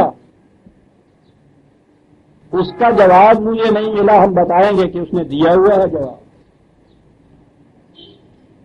یہ کلام اللہ ہے جو جواب دیتی ہے، وہ نہیں بات کہ اجیب دعوت الداعی اذا دعان، اور اسی لیے اس نے شرط یہ لگائی ہے فل یستجیبوا لی، پہلے جو کچھ میں تم سے کہتا ہوں تم اس کا تو جواب پہلے دو، پھر مانگو مجھ سے جواب۔ یہی بات ہے کہ میں نے تمہیں ایک خط لکھا تھا، اس کا جواب میرا دیجیے نا، اس کی روشنی میں میں پھر تمہیں جواب دوں گا جو تم آج مانگتے ہو، میرے خط کا ذرا جواب بھیجو نا پہلے۔ پہلے ذرا جو میں نے تم سے پوچھا ہے ذرا اس کا بھی تو جواب دو، وہ تو گرل کر گئے تم، اپنی بات جو ہے اس کے اوپر زور دے رہے ہیں تو سب جواب نہیں دے رہا، جواب دیتا ہوں میں، پہلے جب جی پہلے میری بات کا جواب دو، پھر دیکھو جواب ملتا ہے یا نہیں ملتا ہے۔ عزیزان نے ہر دعا کا، ہر پکار کا، دعا کے معنی یہ نہ کر دیجیے، ہر پکار کا جو کچھ سوال کرتے ہو، جو پوچھنا چاہتے ہو پوچھو، قرآن کے مکمل ہونے کے تو معنی یہ ہیں کہ جواب ملتا ہے۔ کہا یہ کہ انہوں نے یہ نہیں سوچا کہ یہ باتیں تو اس سے کرتے ہیں، اس کی طرف سے جواب بھی ملتا ہے۔ ہم نے اسی لیے خدا کو معاذ اللہ کو جھوٹا خدا بنا رکھا ہے کہ ڈرتے ہیں کہ اس کی طرف سے جو جواب ملا اور پڑی ڈانٹ، وہ جو فل یستجیبوا لی وہ کہتا ہے اس نے جو پوچھ لیا کہ میں نے جو تم سے یہ کہا تھا تم نے یہ کیا تھا، ڈاکٹر کے پاس جا کے جو کہتے ہو کہ صاحب وہ تو بخار اترا نہیں ہے، وہ پوچھتا یہ ہے کہ وہ دوائی بھی اس کے مطابق کھائی تھی جیسے میں نے تمہیں کہا تھا۔ اب اس میں جو تم چپ کر رہے ہو تو وہ کہے گا نا کہ پہلے یہ اس کا تو جواب دو، پھر میں اس کا بھی جواب دے دوں گا کہ بخار کیوں نہیں اترا تمہارا، پہلے اس کا جواب دو، دوائی کھائی تھی اس کے مطابق۔ ہم اس خدا سے بات نہیں کرنا چاہتے جو پہلے پلٹ کے پوچھے کہ تم نے دوائی اس طرح کھائی تھی جیسے میں نے کہا تھا۔ نہیں چاہتے ایسا خدا کہ اس کا جواب ہے نہیں ہمارے پاس۔ ہم چاہتے یہ ہے کہ ہم جو بھی آئے کرتے جائے وہ پوچھے نہیں، ہم جو مانگتے جائیں وہ دیتا چلا جائے۔ جی ایسا خدا چاہتے ہیں۔ اور انہوں نے یہ نہیں دیکھا کہ ولا یملک لہم ضرا ولا نفع، کہ وہ کسی قسم کا اختیار ہی نہیں رکھتا تھا، مادو بن کے مٹی کا مادو بن کے بیٹھا ہوا ہے، وہ اتنا بھی نہیں دیکھ رہا کہ وہ تو اپنی مکھی بھی نہیں اڑا سکتا۔ عزیزان من، پھر کبھی کبھی بات درمیان میں آ جاتی ہے، ذاتی بات نہ کہیے، قرآن ہی کی تفسیر میں ہے۔ میں کبھی کبھی ذکر کیا کرتا ہوں اپنی ایک بچی کا، وہ بچپن سے بڑی ذہین تھی، وہ میری سلمہ بیٹی، تو کبھی کبھی اس کی تقریروں کے میں ٹکڑے بھی دیا کرتا ہوں آپ کو۔ بہرحال گھر کے تعلیم کا ماحول کا یہ سب سمجھیے، کراچی میں نرسری یا پریپریٹری جس کو کہتے ہیں اس کلاس میں میرا خیال ہے 4-5 سال کی جو بچی ہوتی ہے، اتنی چھوٹی بچیوں کو وہاں جیسے وہاں یہ عیسائیوں کے وہ اس زمانے میں اسکول ہوتے تھے، آئے تھے ہم نئے نہیں وہاں ابھی تقسیم کے بعد، تو وہ کیتھولک کا اسکول تھا، وہاں جا کے داخل کرا دی بچی تھی۔ 3-4 دن کے بعد اس کی جو وہ تھی ہیڈ مسٹریس، اس نے مجھے بلا بھیجا اور کہا کہ اپنی بچی کو کسی اور اسکول میں داخل کرا دیجیے اور خاموشی سے بھیجائیے، یہاں بات بڑھ میں نہ پائے یا اللہ۔ تو 4-5 برس کی اتنی سی بچی کی کیا اس نے قیامت برپا کر دی کہ یہاں رکھیے ہی نہ اس کو۔ میں نے کہا کیا ہوا کیا؟ اس اسکول کے صحن میں اب بھی آپ دیکھیں گے، وہاں جائیے، یسوع مسیح کا مجسمہ سنگ مرمر کا بڑا خوبصورت اس کے صحن میں، وہاں صبح کے وقت وہ پریئر کراتے، باپ جو آسمان پہ ہے تیری مرضی پوری ہو، تو خداوند خدا ہے، یسوع مسیح ہے، یہ سارا کچھ جو وہاں کراتے تھے وہ بچوں سے بھی کرا رہے۔ یہ بچی بھی اس طرح سن رہی تھی، دیکھ رہی تھی اس کی طرف۔ جب یہ ختم ہو گیا تو یہ اس سے پوچھتی ہے پریئر کرانے والی کی زندگی کے یہ آنٹی یہ خدا ہے نا آپ کا؟ اس نے کہا ہاں یسوع مسیح خدا ہے۔ کہنے لگی آپ دیکھتے ہیں اس کے سر کے اوپر کوا بیٹھا ہوا ہے، بیٹ کر رہا ہے، وہ کوے کو بھی نہیں اڑا سکتا، تو خدا کیسا ہے یہ؟ اور بیٹ بھی نہیں دے سکتا اپنی۔ اور اس نے مناسب یہی سمجھا کہ اس بچی کو لے جائیے اسکول سے، لا یملک لہم ضرا ولا نفع۔ انہوں نے اتنا بھی نہیں سوچا کہ یہ بت کھڑا ہوا سارا دن جون کی تپش میں تپ جاتا ہے، 3 ہو جاتی ہے اس کی، یہ ہاتھ جو نیچے ہے اٹھا کے کیوں نہیں رکھتا۔ تو آپ کو یاد ہے میں نے حضرت صاحب کا واقعہ سنایا، بہت بڑے حضرت صاحب سے ان کے ملنے کے لیے ہمارا ایک دوست ہوتا تھا، بڑا مزے کا، تنقید بڑی سستہ ہوتی تھی، ان کو لے گئے ایک دوست کے جائیے صاحب حضرت صاحب کو ملائیے جائے۔ حضرت صاحب جو تھے وہ تو اسی طرح سے زندہ جیتے جاگتے بت بن کے بیٹھتے ہیں، مرد سخن نہ گفتہ باشد ہے، وہ ہنر نقطہ باشد۔ سب سے بڑا راز یہ ہے صاحب، بہت بڑا حضرت جی بننے تھا کہ بولیے نہیں، اشارہ کیجیے، آپ مانے سمجھ جائیں گے، کوئی کچھ سمجھے وہ کوئی سمجھے، کوئی تو سچا نکلے گا ہی نہ بیٹھے پیشن بند دو، لب بند دو، نہ گوشت بند نہیں، بڑا کاریگر ہوتا ہے۔ وہ گئے وہاں سے اور سنا ہے، انہوں نے آ کے پوچھا کہ کیوں ہوتا ہے، شاہ جی ان کو کہتے تھے کہ وہ دیکھا وہ صاحب کہنے لگے سبحان اللہ، بڑی نورانی شکل تھی، بہت اچھی بات تھی کہ ہاں اللہ کی بڑی برکتیں، کہنے لگے ہاں ہیں تو صحیح، لیکن مجھے ایک بات سمجھ میں نہیں آئی کہ اللہ تعالیٰ نے ان کے ساتھ ظلم کیا کیا، گلے جیسا بھی رتبہ ان کا نہیں ہو، کیا کہہ دیا؟ کہنے لگا کہ یہ گھر سامنے بیٹھا ہے کھڑا، آپ اس سے کہیں مکھی بیٹھتی ہے تو اس کو اللہ نے دم دی ہے، وہ چھو کرتا ہے تو ادھر سے مکھی اڑ جاتی ہے، ادھر بیٹھتی ہے، چھو کرتا ہے تو ادھر سے ہے۔ تو میں نے دیکھا کہ حضرت صاحب بیٹھے ہوئے تھے اور ان کے پیچھے ایک آدمی کھڑا تھا، ایک تم لیے ہوئے چوری کہتے ہیں، تو انہوں نے مکھیاں چلتا سی پیا ہوتے میں تو اللہ تعالیٰ نے آپ دے دی تھی چوری راضی کو بندہ آ گیا مکھیاں چلتا سی پیا تو حضرت صاحب جی اپنی مکھی آپ نہیں اڑا سکتے انہوں نے روکیا نا تھی میں نے کی پوچھ دیتا ہے کیا بات تھی انہوں نے دیکھا کہ وہ صرف گرنتھ صاحب کے اوپر یہ کچھ کرتے ہیں تو ٹھیک ہے گرنتھ صاحب سے اپنی مکھی نہیں اڑا سکتا انہوں نے حضرت صاحب سے تو چوری والا مقرر کر دیا ہوتا ہے نا ولا یملک لهم ضرا ولا نفعا مضرت اور نفع تو خدا کے قانون کے مطابق ہوتا ہے صاحب یہ کیا کرے اور حالانکہ قرآن یہ بتا رہا ہے اب دیکھیے عزیزان من قرآن کا اعجاز نبی ہے بقول ان کے بنی اسرائیل کے حضرت ہارون ان کی تورات میں یہ جو قصہ لکھا ہے اس میں یہ کہا گیا ہے کہ حضرت ہارون نے یہ بچڑا بنا کے پرستش کرائی تھی تورات میں یہ لکھا ہے قرآن کریم آ رہا ہے تو بات تو ان کے نبی کی ہے نا بظاہر لیکن میں یہ واویل میں ان کا نبی کہتا ہوں نبی تو ان کا نہیں ہوتا وہ تو ہمارا بھی نبی ہے وہ تو خدا کا نبی ہے نا اور ہم ان کی نبوت پہ ایمان لاتے ہیں اسی طرح جیسے حضرت موسیٰ علیہ السلام کی نبوت اسی طرح جیسے محمد رسول اللہ صلی اللہ علیہ وسلم کی نبوت پہ ایمان لاتے ہیں نام فرے کو عہد لیکن وہ اپنے نبیوں کے متعلق اپنی کتابوں میں جو کچھ لکھتے ہیں قرآن ان کی تصحیح کرتا ہے تردید کرتا ہے انہوں نے یہ لکھا کہ ہارون نے حضرت ہارون نے یہ سارا کچھ بنا کے دیا تھا قرآن کہتا ہے ان کے لیے وَلَقَدْ قَالَ لَهُمْ هَارُونُ مِنْ قَبْلُ يَا قَوْمِ إِنَّمَا فُتِنْتُمْ بِهِ وَإِنَّ رَبَّكُمُ الرَّحْمَنُ فَاتَّبِعُونِي وَأَطِيعُوا أَمْرِي ہارون کہتا ہی رہا ان سے کہ یہ تو ایک بت بنایا ہوا ہے یہ خدا نہیں ہو سکتا خدا تو خدائے ہارون ہے یہ فتنہ ہے یہ سازش ہے اس میں نہ پڑو جو میں کہتا ہوں وہ مانو اس تعلیم کے پیچھے پیچھے چلو قالوا لن نبرح علیہ عاکفین حتی یرجع الینا موسیٰ اور انہوں نے جواب میں کہہ دیا کہ نہیں ہم اس کی پرستش سے باز نہیں آئیں گے ٹھیک ہے موسیٰ کو آنے کو فیصلہ کر لے گا وہ بات یہاں ذہن میں یہ آتی ہے کہ حضرت ہارون علیہ السلام اس کے بعد خاموش کیوں ہو گئے خاموشی نہیں ہو گئے ان کو چلنے دیے نبی ہے بڑا اہم سوال ہے یہ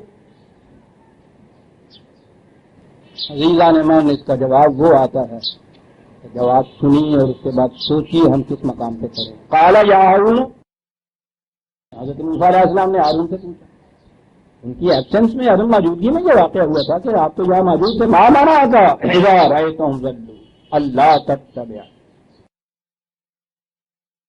ڈانٹ کر جھنجھوڑ کر تھا کہ آپ کو کیا ہو گیا یہ سب کچھ ہوتا دیکھتے رہے آپ روکا کیوں نہیں ان کو آفاس ہے کا امری میں کہہ کے گیا تھا آپ سے یہ فتنہ ہے اس کو روکنا ہے کہ یہ کچھ نہیں کرنے دینا میں جانتا تھا اس سامری کو بھی میں جانتا تھا کون ابھی ناپختہ ذہن ہے انہوں نے تو یہ کچھ کیا آپ نے کیوں نہیں ان کو روکا قال یا ابن ام لا تاخذ بلحیۃ ولا براس دیکھیے اے میری ماں کے بیٹے جو کہا کرتے ہیں کہ صاحب حضرت عیسیٰ علیہ السلام تو ابن مریم ہی کہا ہے قرآن نے باپ کا نام ہی نہیں لیا یہ سامع النسل قوم کے ہاں یہ روایت ہے کہ باپ اور ماں میں سے جس کی شہرت زیادہ ہوتی تھی اولاد اپنے آپ کو بھی اس کی طرف منسوب کیا کرتی تھی اور قوم بھی اسی کی طرف منسوب کیا کرتی تھی یہ بھائی سے یہ کہہ رہا ہے بھائی بھی نہیں کہا یہ بھی نہیں کہا میرے باپ کے بیٹے وہ کہا ہے میرے امی جائے یہ تو کیوں نہیں مذہب بڑی میری امڑی کا جایا ہاں بلکہ اے ہے ساڈے اور یہ جواب نہیں عزیزہ نے ماسی کا بہت بڑا کولوں کی لنگ گیا ہاں نہ دے سستو گالیاں یہ تھے میرا کون سنے ماسی کا بہت بڑا کولوں کی لنگ گیا یہ ویر ہوتا اپنا تو ندیاں چیزوں میں جیسا ہے ہائے اس معاشرے میں یہ ویر بھی ختم کر دیتے پیڑا بھی لا رہی ہیں تو یہ ویر بھی ہاں تو میں کیا میری اگلی جو جائے میری ماں کے بیٹے اس طرح ڈانٹو نہیں، سن لیجئے۔ آپ کہتے ہیں کہ زبردستی میں نے کیوں نہ کی، کیوں نہ روکا عزیز عالمان، سن لیجئے۔ ایک لفظ کو کہنے والا نبی ہے، سننے والا نبی ہے، دونوں نبی ہے۔ وہ کہتا ہے کہ میں نے کیوں نہ کیا، وہ سن کے مطمئن ہو جاتا ہے کہ ٹھیک کیا۔ کہا کہ انی خشیت ان تقول فرقت بین بنی اسرائیل، میں ڈرا یہ کہ تم آ کے کہو گے کہ تم نے بنی اسرائیل میں تفرقہ پیدا کر دیا، اس لیے چپ رہا میں۔ تفرقہ پیدا کر دینا قوم کے اندر، یہ اتنا بڑا جرم عظیم ہے کہ کچھ وقت کے لیے شرک کو گوارا کر لیا، یعنی اس بت پرستی والے شرک کو، تفرقہ نہیں پیدا ہونے دیا قوم کے اندر۔ یہ شرک جو تھا عزیزان من ان کا جہالت پہ مبنی تھا۔ ذرا سی بات بھی ان کو سمجھا دی جاتی، جس بات سے الگ ہٹا کے اتنی سی بات بھی کہ تم نے دیکھا نہیں کہ یہ آگے سے جواب نہیں دیتا، بات نہیں کرتا، نفع نقصان کا اپنے نفع نقصان کا بھی اختیار نہیں رکھتا، جہالت کی بنا پہ ہے یہ شرک۔ سمجھا دینے سے بات توحید پہ آ سکتے ہیں۔ قوم کے اندر اگر تفرقہ پڑ جائے تو اس سے جو فساد برپا ہوتا ہے پھر تو دین ہی ختم ہو جاتا ہے۔ میں نے کہا ہے کہ دین ختم ہو جاتا ہے۔ قرآن نے تفرقے کو بھی تو شرک کہا ہے۔ سورہ روم وہ آیت جو ہمیشہ میں پڑھا کرتے ہیں 30/31 32 وَلَا تَكُونُوا مِنَ الْمُشْرِكِينَ، دیکھنا مسلمانوں سے کہا جا رہا ہے خدائے واحد پہ ایمان لانے کے بعد مشرک نہ ہو جانا۔ ارے مشرک ہم کیسے ہو جائیں گے، بت پوجنے لگ جائیں گے؟ کہا وہ بت پوجنے والا شرک تو کوئی ایسا تک تھا ہی نہیں۔ وہ تو موسیٰ علیہ السلام آئے تھے، دلائل انہوں نے دیے، قوم ان کے سامنے ان کے آگے آتا ہے، ان کے دیوتا کو لیا، ان کے بت کو لیا، ان کو جلایا، پیسا، راکھ کی بہا دیا پانی میں اور بتا دیا کہ کتنا بے اختیار ہے یہ، تو شرک ختم ہو گیا۔ وَلَا تَكُونُوا مِنَ الْمُشْرِكِينَ، مشرکین میں سے نہ ہو کیا؟ مِنَ الَّذِينَ فَرَّقُوا دِينَهُمْ، ان میں سے نہ ہو جانا جنہوں نے دین میں فرقہ بندی پیدا کر دی۔ وَكَانُوا شِيَعًا، خود بھی فرقہ بن کے بیٹھے۔ پھر ٹھیک ہے صاحب، آپس میں بات چیت کر کے پتہ چل جائے گا کہ یہ غلط ہے، وہ صحیح فرقہ ہے، یہ گمراہ ہے، وہ دوسرا گمراہ نہیں ہے۔ قرآن کہتا ہے کہ جب فرقے پیدا ہو جاتے ہیں تو پھر یہ نہیں بات رہا کرتی کہ پھر صداقت کی تلاش رہے، دیکھا جائے کہ کیا ہم غلطی تو نہیں ہے، سوال ہی نہیں ہے۔ کوئی فرقہ بھی اپنے آپ کو نہیں کہتا کہ میں غلطی پہ ہوں، یہ احساس ہی نہیں ہوتا۔ کلو حزب بما لدیہم فرحون، ہر فرقہ مگن ہوتا ہے کہ ہم سچائی کے اوپر ہیں، دوسرے گمراہ ہیں۔ وَلَا تَكُونُوا مِنَ الْمُشْرِكِينَ، آپ نے دیکھا ایک شرک یہ ہے، ایک شرک وہ صرف بت پرستی کا تھا، جس جواب کے اوپر ایک پیغمبر نے جواب دیا، دوسرا نے سنا، مطمئن ہو گیا کہ اس کا ازالہ ابھی ہو جائے گا۔ لیکن جب دین میں فرقے پیدا کر لو تو عزیزان من پھر تو 1400 سال میں بھی آپ جنہیں 3 لونیاں لا کے رکھ لو نہیں مل سکتا یہ شرک۔ جو جی میں آئے کر کے دیکھا ہے نا، ہر شخص آپ کے ہاں اس کے اختلاف تفرقہ مار دیا اس نے۔ اگر آج مسلمان جو مراکو سے لے کے انڈونیشیا تک ایک بحر متلاطم ہے موجے مار رہا، کہیں اگر یہ سارے اکٹھے ہو جائیں، ان میں اتحاد پیدا ہو جائے، دنیا کی کوئی قوم ان کا مقابلہ نہیں کر سکتی، ساری دنیا پہ یہ غالب آ جاتے ہیں۔ آپ ہر جگہ یہ بات سنیں گے ان کے ہاں۔ یہ سارا کچھ سننے کے بعد جب وہ کھڑے ہوں گے تو جس مسجد میں یہ نماز پڑھ رہے ہیں وہاں اگر یہ ہاتھ اونچا کر کے یوں اللہ پڑھتے تو جو ہاتھ یہاں تک نہیں کرتا نا اس کو مسجد سے نکال دیں گے۔ مراکو سے لے کے انڈونیشیا تک مسلمانوں کو متحد کرنے والا واحد جو ہے اس کے بعد جب کھڑا ہوتا ہے تو اسے بھی برداشت نہیں کرتا کہ اس کی طرح ہاتھ نہیں باندھتا، وہ نماز نہیں پڑھتا۔ پھر کے بدستور ہے کہ ویسا ہی ہوتا چلا جائے گا، ان سے مٹ نہیں سکتے۔ دین کے تفرقے میں جو شرک پیدا ہوتا ہے وہ دلائل سے مٹتا ہی نہیں ہے، وہ شرک تو بڑی آسانی سے مٹ جاتا ہے۔ یہ مسلمان جتنے ہوئے ہندوؤں کو یہ چھوڑ کے ہندو مت وغیرہ یہاں، وہ اس بت پرستی کے خلاف دلائل کچھ دیے ہیں نا ہمارے ہاں کے بڑوں نے، اس سے وہ قائل ہو گئے، اور اس کے بعد وہ ادھر آئے برہمن بغزنوی گفت کرام چند بھی، برہمن نے غزنوی سے کہا، محمود غزنوی سے کہ ذرا ہماری کرامت بھی آپ نے دیکھی ہے؟ کہا جی کیا؟ تو کہ صنم شکستہ ہی، تو نے بتوں کو توڑ دیا، بندہ شدی اور یاد رہا اور یاد کا بندہ بن گیا، ہماری کرامت بھی تو دیکھو ذرا، آہا بت شکن بھی یہاں سا ہے، بندہ شدی اور یاد رہا، بت پرست ہو جاتا ہے۔ یہ ہندوؤں سے مسلمان ہوئے ہوئے ہیں نا، یہ جو آپ کے سامنے بیٹھا ہوا ہے اس کی بھی یہ کیفیت ہے، تو دو تین پوچھتے ہی ہوئی نانا ہمارے یہاں جب بھی چھینک آئی تو جائے تھے الحمدللہ چھینک یہ جائے نندی کی، ارے وہ ٹھیک ہے وہ تو نکلتا نہیں اندر، بتوں ان بتوں کو چھوڑ کے ہم مسلمان ہوئے، وہ تو ایک فرقہ ایک بت کو پوچھتا تھا، ہم نے پتہ نہیں کتنے بت تراشے، بت نہیں تراشے، شرک ہے نا۔ عزیزان مان کسی سے کوئی پوچھے کہ جی آپ کون ہوتے ہیں، کہ یہ مسلمان، مطمئن ہی نہیں ہوتا جی کون مسلمان، یعنی مسلمان ہونا قابل اطمینان نہیں ہے اس کے لیے،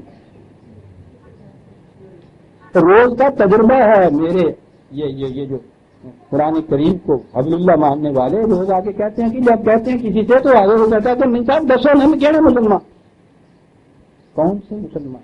بچیاں میری یہ کہتی ہیں کہ اسکول میں پوچھا جاتا ہے کہ کون، جب ان سے کہتے ہیں کہ نہیں صاحب ہم صرف مسلمان ہیں، کہتے ہیں ہو ہی لگتا، ہو ہی نہیں اب سکتا، آپ کو کسی فرقے سے متعلق ہونا چاہیے، آپ توحید پرست نہیں رہ سکتے، آپ کو مشرک بننا پڑے گا، بتانا پڑے گا، بتاتا ہے ہر ایک مسلمان الحمدللہ جی اہل سنت والجماعت۔ اچھا جی چلیے اطمینان اسی تو سنیے جی، کہڑے سنیے جی یا میرے ابا چلیے حنفی سنی ہمیں ہے گیا، چلو باقی جنہیں سی ہوتے الگ چلے گئے نا، مسلمان حنفی مسلمان ٹھیک ہے جی، کہڑے حنفی جی تھی سوچیے کہڑے حنفی کی دیوبندی ہو یا بریلوی ہو؟ چلو جی ہو رہا ٹھیک ہے جی بریلوی ہے جی، تو کہڑے جی بریلوی قادری ہے یا نقش بندی آ گئی؟ وہ یا میرے اللہ رست آج یک بند تا استاد در بندے دیگر، وہ یہ کہتا ہے شرک کی ایک بندھن کو توڑ کے آپ یوں چلیے آگے، ایک اور بندھن توڑیے، ایک اور بندھن ہے، چلیے کہاں تک چلتے ہیں؟ قرآن کہتا ہے کہ شرک عزیزان من یہ تو ہوا کہ خدا کے ساتھ کوئی تعلق شرک ہو گیا، مشرک ہو گیا جو، تو خدا کے ساتھ تو تعلق ختم ہو گیا، سیدھی سی بات ہے۔ آپ آگے آئیے، دوسرا تعلق جو ٹھیک ہے نہیں کہتا، حضور نبی اکرم صلی اللہ علیہ وسلم کی ذات اقدس کے ساتھ ایک تعلق ہے، یعنی یہ صحیح ہے کہ خدا نے دین بھی دیا، کتاب بھی اپنی دی، امت تو ہم امت محمدیہ ہی کہہ کے بنتے ہیں، کتاب کا اور خدا کا مدعی تو یہ ہر مذہب ہے، ٹھیک ہے یہ الگ بات ہے کہ کتاب اپنی اچھی شکل میں نہ ہو، عیسائی بھی تو مانتا ہے، خدا مانتا ہے، خدا کی کتاب کو بھی مانتا ہے، پھر وہ ہم میں سے کیوں نہیں ہوتا؟ اس لیے کہ وہ امت محمدیہ کا فرد نہیں ہے، ہم میں سے وہ اس دن ہوگا جب وہ امت محمدیہ کا فرد ہوگا، رسالت محمدیہ پہ اس لیے ایمان ضروری ہے، امت نہیں بن سکتا جب بھی خدا نے کتاب دی اس پہ ہم ایمان لائے، خدا پرستی والی بات تو یوں ہوئی۔ اب آگے جو ہم چلے امت محمدیہ کے فرق، آپ نے سن لیا کہ خدا نے کہہ دیا کہ اگر تم نے دین میں فرقے پیدا کر لیے تو تم مشرک ہو گئے، ہمارے ساتھ تمہارا تعلق ختم ہو گیا جناب۔ اچھا جی امت محمدیہ ہم ہیں، محمد صلی اللہ علیہ وسلم کے ساتھ تو تعلق رہا، کہا کیا کہتے ہو تم؟ ان الذین فرقوا دینہم وکانوا شیعا، جن لوگوں نے دین میں فرقے پیدا کر لیے اور خود گروہ بن گئے، اے رسول سنیے، اے رسول لستا منہم فی شیء، تیرا ان سے کوئی تعلق نہیں ہے، یا میرے تیرا ان سے کوئی تعلق نہیں ہے۔ عزیزان من، نہ خدا سے تعلق نہ اس کے رسول سے واسطہ، صرف مسلمان کا ہو تو اطمینان کوئی نہیں، جس سے خدا سے بھی تعلق رہتا ہے اس کے رسول سے بھی تعلق۔ خدا نے کہا تھا ہوا سماکم المسلم، خدا نے تمہارا نام مسلمان یا مسلم رکھا تھا۔ رسول نے کہا تھا انا اول المسلم، میں سب سے پہلا مسلمان ہوں۔ آپ کہتے ہیں مسلمان ہوں، مطمئن نہیں ہوتا۔ وہ بات کہو جس میں شرک بھی آئے اور جس میں محمد سے بھی رشتہ ٹوٹ جائے تمہارا فرقہ۔ قرآن کہتا ہے کہ مشرکین میں، رسول سے کہتا ہے صلی اللہ علیہ وسلم اعلان کر دو لستا منہم فی شیء، تیرا کوئی ان کے ساتھ تعلق نہیں۔ جی ریفرنس 6/160، 6/160، پہلی آیت شرک کی جو تھی 30/31، 31، 32۔ طریقہ کیا ہے سر اس چیز کو مٹانے کا؟ کیا یہی کچھ رہے گا قیامت تک کے طریقہ؟ واعتصموا بحبل اللہ جميعا ولا تفرقوا، خدا کی کتاب کے ساتھ احتکام کر دو، تمسک کر دو، پھر کے مٹ گئے۔ اور فرقہ پرستی میں یہی سب سے بڑا جرم ہے، خدا کی کتاب کے ساتھ تمسک کا کہنا۔ تمہارے سامنے یہ مجرم، سنگین تری جرم کا مجرم بیٹھا ہے، ایک ہی جرم ہے میرا، واعتصموا بحبل اللہ جميعا ولا تفرقوا۔ آپ حیران ہوں گے عزیزان من، فتوے کے اندر یہ لکھا ہوا ہے کہ یہ شخص ایک نیا مذہب دے کے پیدا ہوا ہے۔ وہ نیا مذہب یہ ہے، یہ کہتا ہے حسبنا کتاب اللہ، کہتا ہے خدا کی کتاب دین میں کافی ہے۔ یہ نیا مذہب دے کے نکلا ہے کیا میرے؟ کیونکہ واعتصموا بحبل اللہ کے اندر تو کوئی فرقہ نہیں ہے۔ یہ حسبنا کتاب اللہ کہنے کے بعد تو پھر یہ اتنے 30، 70، 72 جو بنا رکھے ہیں، وہ تو کوئی بات ہی نہیں رہتا۔ صرف مسلمان کہا جا سکتا ہے جس سے وہ مطمئن نہیں ہوتے، کہتے ہیں نیا مذہب ہے یہ حسبنا کتاب اللہ۔ عزیزان مان، قریب 30-40 سال سے یہ پکار ہے جسے میں دہرائے چلا جا رہا ہوں کہ بابا قرآن کی نصوص صریحہ کے مطابق فرقہ جو ہے وہ شرک، حضور رسول اللہ صلی اللہ علیہ وسلم سے بھی کوئی تعلق نہیں رہتا، امت محمدیہ میں بھی آدمی نہیں رہتا۔ یہ کہتا چلا آ رہا، یہ سارا کچھ سنتا چلا آ رہا، آہستہ آہستہ اثر ہونے لگ گیا اس چیز کا کہ ان کے پاس اس کا جواب کوئی نہیں تھا۔ بات جب میں نے شروع کی تھی تو اکیلا تھا، ایسے لوگ پیدا ہو گئے جنہوں نے انہیں مسجدوں میں سوال کرنا شروع کر دیا۔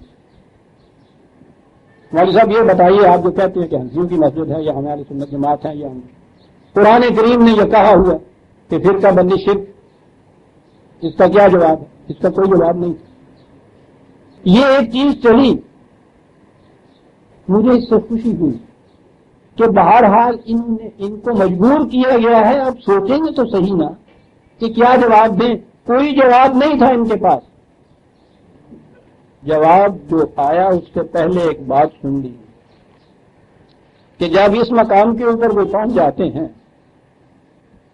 قرآن کہتا ہے کہ ایسے مقام پہ شیطان آتا ہے، وہ کچھ افسو پھونکتا ہے اور کرتا یہ ہے کہ فَزَيَّنَ لَهُمُ الشَّيْطَانُ أَعْمَالَهُمْ،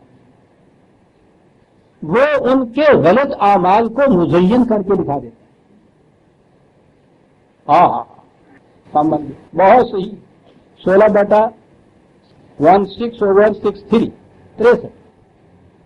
بہت سے مقامات میں۔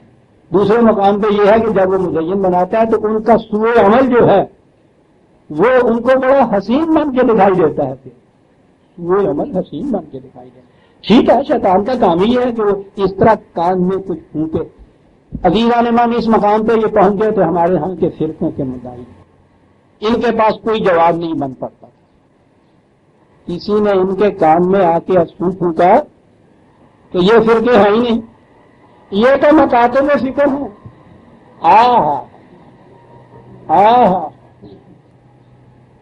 اب جو پوچھا کہ صاحب قرآن نے تو فرقہ بندی کو شرک قرار دیا ہے، تو اب یہ فرقہ کا نہیں ہے، فرقہ ہے ہی نہیں. مکتب فکر ہے. مکتب فکر فلسفہ کے اندر یہ چیز آتی تھی. ابن رشد کا فلسفہ ایک ہے، ابن کندی کا فلسفہ ایک ہے. کبھی یہ نہیں ہوا تھا کہ کندی کے فلسفے کو صحیح ماننے والوں، ابن رشد کے فلسفے کو صحیح ماننے والوں نے یہ کہا ہو کہ ہماری مسجد میں نماز نہ پڑھنے چاہیے. سوال ہی نہیں پیدا. یہاں کیفیت یہ ہے کہ اونچی آواز سے آمین کہنے والا، یعنی وہ اس مسجد میں نماز نہیں پڑھ سکتا جو خفی آمین کہتے ہیں. کیفیت یہ ہے آپس میں فرقہ نہیں ہے، مکتب فکر ہے. یہ مقابل فکر کا آپ نے عریش ویسا سنا ہے جو نکلا ابھی. مکہ مدینے سے کعبہ اور مدینہ منورہ کے امام یہاں آئے، انہوں نے یہاں نمازیں پڑھائیں، لاکھوں انسانوں نے ان کے پیچھے نمازیں پڑھی، اور وہ اس طرح مطمئن تھے کہ صاحب یہ اتنی بڑے ثواب کا کام ہے. لوگ سینکڑوں ہزاروں میل سے چلتے آئے تھے نمازیں پڑھنے کے لیے ان کے پیچھے. پڑھ لی انہوں نے نمازیں اور آگے بھی چلے گئے. اب یہ ایک تاریخ گونج رہی ہے وہاں سے، کراچی سے نکلی ہے یہ کہ جتنی نمازیں ان کے پیچھے تم نے پڑھی ہیں یہ تو نجدی وہابی ہیں. وہابیوں کے پیچھے تم نے جماعت جو ہے وہ نماز، ان کی نمازیں فتویٰ ہے، ان کی نمازیں ساری باطل ہو گئی. انہیں کہا گیا ہے پھر دوبارہ نمازیں پڑھو. نے کیا کافی بات ہو رہے تو انہیں کیا پائی ہوئی کہنے کا اور بات تو بڑی کیا لگا نہیں تو باطل ہو گئی. دوبارہ نمازیں پڑھو. کیفیت یہ ہے آپس میں. اور دونوں سے پوچھیے تو اب وہ جو ابلیس نے افسوس پھونکا ہے نا تو فرقہ نہیں کہیں گے کہ یہ فرقہ نہیں ہے، مکتب فکر ہے. کیا بات ہے ان میں مکاتب فکر کی؟ تو ان کے پیچھے کوئی بھی نمازیں باطل ہے دوبارہ پڑھو. ہے مکاتب فکر صاحب. اور اس سے آگے اگر ان سے پوچھوں میں تو یہ کہیں گے کہ تمہیں کیا، تم تو منکر حدیث ہو. نہیں مجھے نہیں ہے، میں آپ سے پوچھتا ہوں. ان میں سے ہر ایک یہ مانتا ہے کہ نبی اکرم صلی اللہ علیہ وسلم کی یہ حدیث ہے اور یہ صحیح حدیث مانتے ہیں، صحیح میں ہے کہ بنی اسرائیل کی طرح میری امت میں، بنی اسرائیل کے یہاں تو 72 فرقے ہوئے تھے، میری امت میں 73 فرقے ہوں گے. ان میں سے 72 جو ہیں وہ جہنمی ہوں گے، ایک ان میں سے ناجی ہوگا. یہ ہے موجود نا، ہے نا 72-73 فرقوں. اگر آج فرقہ کوئی نہیں ہے، یہ مکاتب فکر ہے، تو حضور نے جن کو یہ فرقے کہا تھا وہ کہاں ہیں پھر؟ میری زبان تو ضرورت نہیں دیتی. کیا کہو گی اس رسول کے متعلق جس نے یہ کہا ہوا کہ میری امت میں 73 فرقے ہوں گے؟ تم کا کیا فرقہ ہے نہیں امت کے اندر؟ جواب یہ کہ یہ صاحب کافر ہے، منکر حدیث ہے، ملحد ہے. یوں ہوں وہ قدیمہ نے من کافر. جواب نہیں ہے. پوچھو ان سے کہ قرآن تم نے چھوڑا، قرآن کی آیات کی روح سے فرقہ بندی شرک تھی. قرآن نے کہا تھا کہ رسول کو کوئی تعلق نہیں، تم نے کہا کہ ہاں صاحب یہ فرقے ہے ہی نہیں ہم میں صاحب سرے پہ چلے. بات ختم ہوئی. یہ تو ہے ہی مکاتب فکر. بہت اچھا جی، کیا کہو گے؟ حضور کو رتبہ صادق صلی اللہ علیہ وسلم کہا جاتا ہے، سچی خبر دینے والا. اس سچی خبر دینے والے کی اس خبر کو تم سب سچا مانتے ہو، اپنے آپ صحیح حدیث مانتے ہو. کل تک آپ یہ چیزیں ہم کو سناتے تھے. آپ کی جتنی کتابیں لکھی ہوئی ہیں اس میں یہ موجود ہے یہ چیز اپنے فرقے کو سچا ثابت کرنے کے لیے کہ حضور نے فرمایا تھا کہ باقی 72 جو ہیں جہنمی ہیں، ایک ان میں سے ناجی، ہمارا فرقہ ناجی ہے. ان کے ہزار صفوں کے اوپر یہ باتیں موجود ہیں ان کے اندر.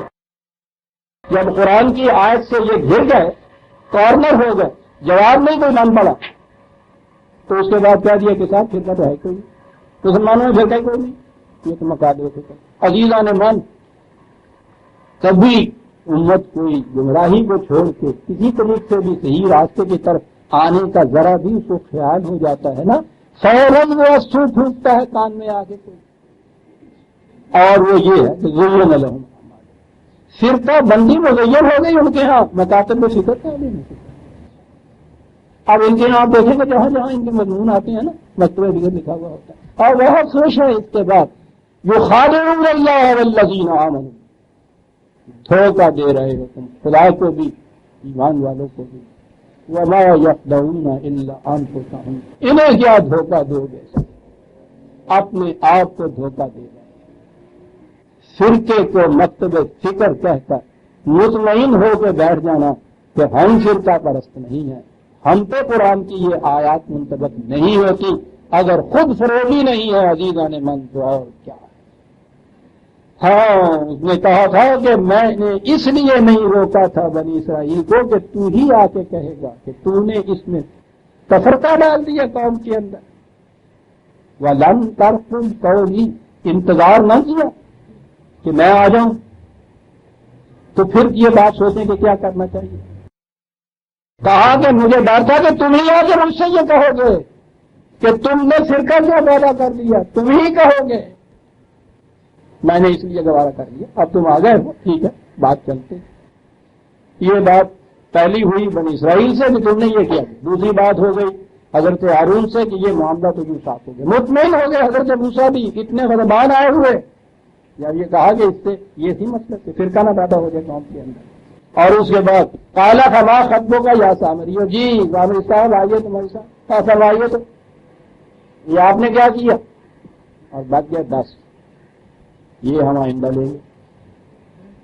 سورہ طٰہٰ کی آیت 95 تک ہم آ گئے، بلکہ 94 تک، 95 سے ہم آئندہ لیں گے۔ 2 منٹوں کے لیے ایک ضروری بات ہے، ربنا تقبل منا انک انت السمیع العلیم۔ اور مجھ سے ایک بات کسی نے پوچھی ہے، ذرا وضاحت کی، اعتراض نہیں ہے، وضاحت چاہتے ہیں وہ، میں نے کہا یہی کر۔ انہوں نے کہا کہ آپ اکثر قرآن کریم کے اس درس کے اندر اقبال کے اشعار بھی ساتھ جوڑ کرتے ہیں۔ انہوں نے یہ کہا کہ یہ شخصیت پرستی تو نہیں ہے، تو میں نے چاہا ہے کہ آپ احباب کو بھی بتا دوں شخصیت پرستی کسے کہتے ہیں۔ شخصیت پرستی کے معنی ہوتے ہیں کسی انسان کے متعلق یہ عقیدہ کہ وہ جو کچھ کہے صحیح کہے گا اور وہ دین میں سند ہوگی، اسے کہتے ہیں شخصیت پرستی۔ اور میرے نزدیک یہ پوزیشن کہ جو کچھ اس میں ہے وہ صحیح ہے، سچ ہے اور وہ سند ہے دین میں، صرف خدا کی کتاب کو حاصل ہے۔ یہ پوزیشن کسی انسان کو یہ حاصل نہیں ہے۔ اب رہا یہ کہ یہ چیزیں میں کبھی کوٹ کرتا ہوں، یہ صداقتیں جو قرآن کے اندر کی ہیں اپنی جگہ اٹل ہیں، حق ہیں، ان کو ہماری تائیدات کی بھی ضرورت نہیں ہے، لیکن جب ہم انہیں ایکسپلین کرتے ہیں ریشنلی بھی، تو جہاں جہاں بھی کوئی چیز ان کی تائید کے لیے کسی نے کچھ کہی ہے، اپنی فکر کی بنیاد پر، اپنے مطالعے کی بنیاد پر، اپنے تجربے اور مشاہدے کی بنیاد پر، سائنس کے انکشافات کی بنیاد کے اوپر، اقبال تو پھر بھی ایک مرد مومن ہے۔ تو غیر مسلم نے بھی اگر کوئی بات ایسی کہی ہے جو قرآن کی کسی دعوے کی تائید کرتی ہے، اس کی تائید میں اس چیز کو میں پیش کرتا ہوں، سند نہیں اس کو قرار دیتا۔